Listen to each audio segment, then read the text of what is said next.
Hi everyone, it's the amazing people of Glastonbury, episode 6, and today I've got with me Tor Webster. Tor was the first person to show me around Glastonbury town. My first trip to Glastonbury with my awesome mum. Tor showed us St. John's Church. He showed us the Chalice Well, and he was the first person to lead me up the Tor. Tor was like a huge inspiration. We learned all about the rainbow serpent through Tor, and all about some of my favourite myths and magics of Glastonbury have been explained to me through Tor. So thank you, Tor. Pleasure, thank you. How long have you been living in Glastonbury for?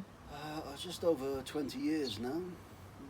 And in that time, like we were saying earlier, you've seen a lot of change and ebb and flow. And yeah, I wouldn't really call it change so much, but Glastonbury is a very transient place, and you see a lot of people coming and going, but it's like everybody's in the right place at the right time, and so it's kind of like a natural flow, moving with the consciousness. And the town has pretty much all, apart from a couple, independent shops.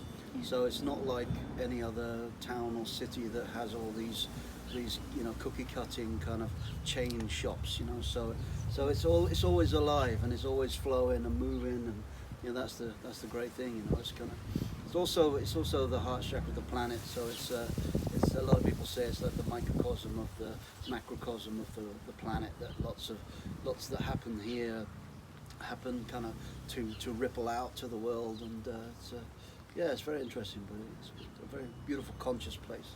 Yeah. It was one of the first stories that we talked about when we were touring to Tajal was the rainbow serpent.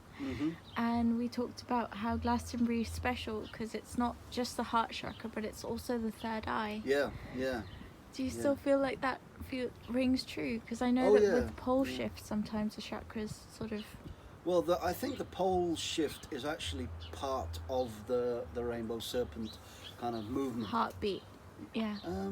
Heartbeat, or I believe that the pole of the planet was perpendicular 50 million years ago, and I think actually mankind, in some type of form, were here 50 million years ago, and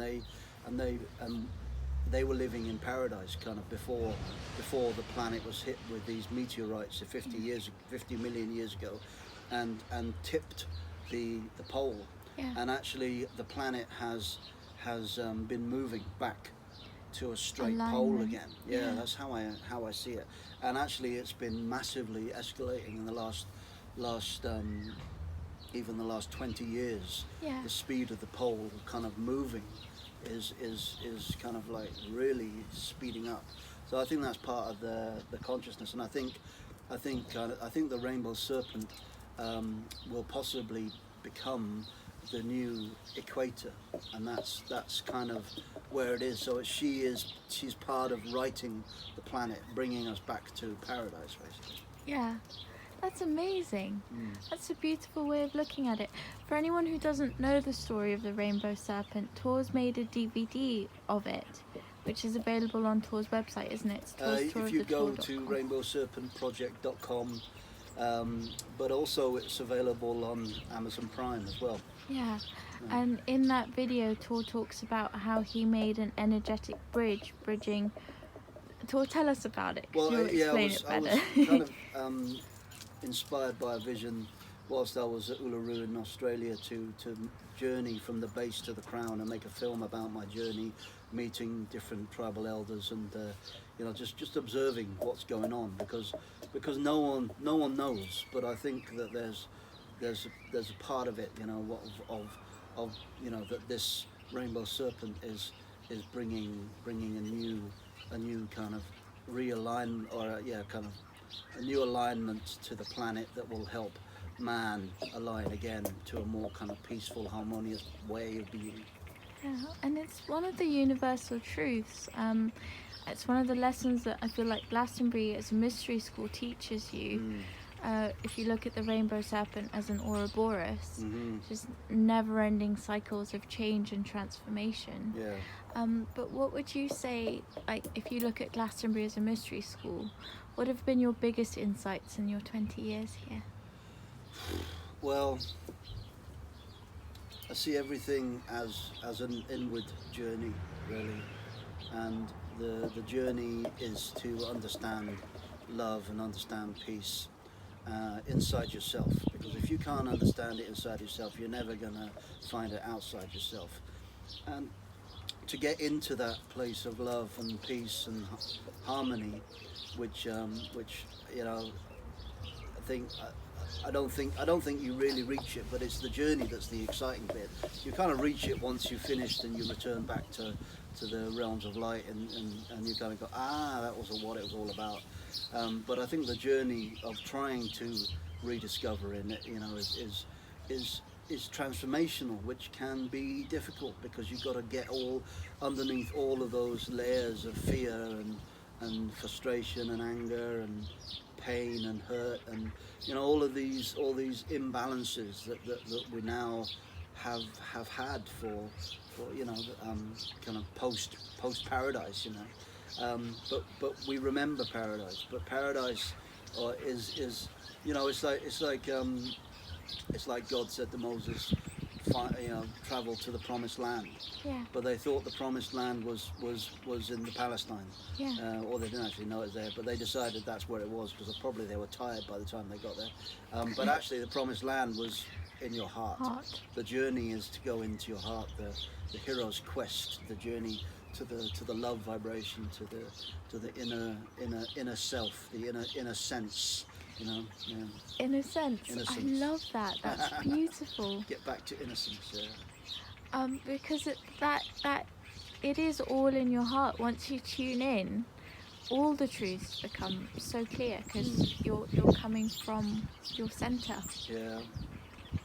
That is a beautiful way of looking at it.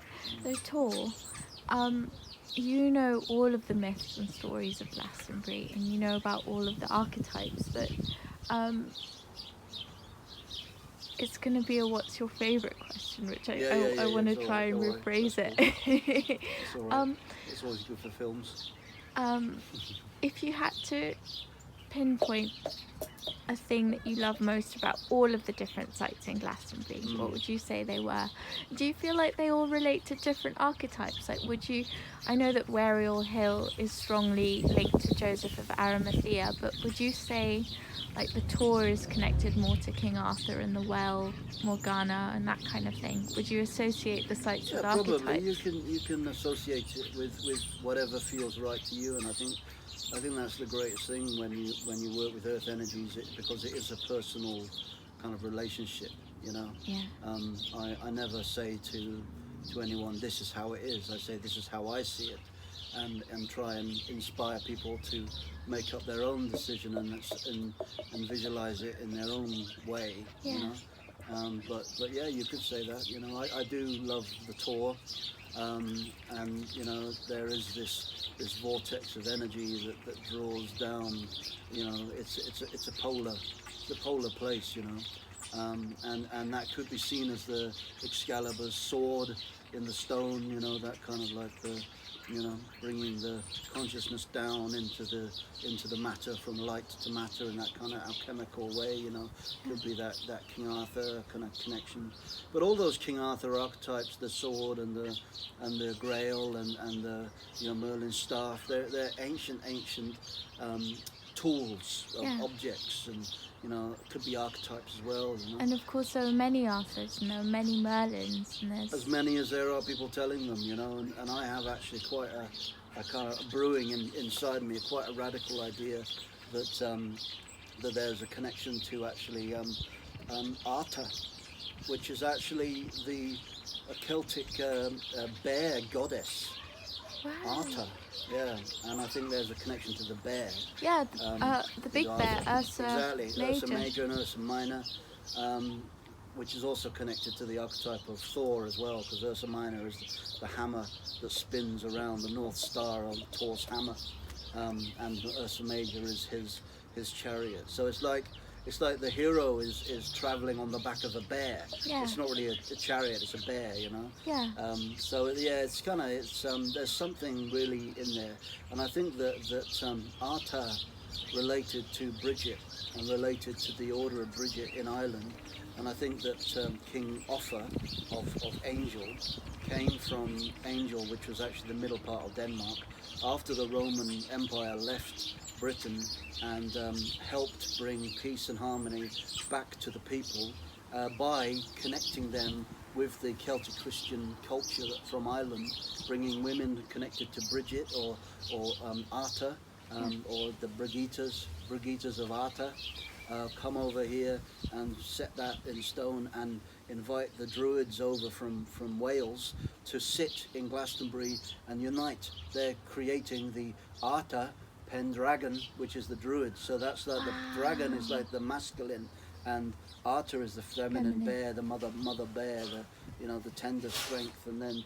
uniting the two. I have this strong vision that that's what was going on, and Offa is the Uther character. Yeah. You know, of the Uffington White Horse is said to be where Uther Pendragon is buried. So Offa is his name. You know? Yeah, and the wisdom's all there. It's in the land right in front of us. Yeah, this is just a It's theory written that through. I'm brewing, and I have evolving theories, but I really think there's an interesting connection there. You know? It does. It makes a lot of sense. It's really lovely. So Arthur Pendragon, I don't think was a person. I think it was a movement. Yeah. A movement of bringing back that Celtic united, masculine, feminine uniting. But that's why it could never die, and that's why they said the once and future, because it's ongoing and it's waking up again. We're stepping back into that now. Yeah. Which is really magical. Do you feel like that? Do you feel like this is a big time of, like you did say that earlier, it's a huge time shift, of totally. awakening, hugely. and that out of this what looks like rabble and like breaking apart is actually rising. Rubble. Yeah. Rabble. The rabble. I like that. Yeah. That's kind of what this whole lockdown madness has been like. This time of reflection and internalizing, looking at your heart, looking at your strength, looking at your weaknesses, and like the final chance to really sort shit out, basically. Before we really start to draw in the new consciousness. That's really what I think has been going on here. It's like a catapult, like a trampoline, where you have to go really low down first, and then you just spring. Yeah.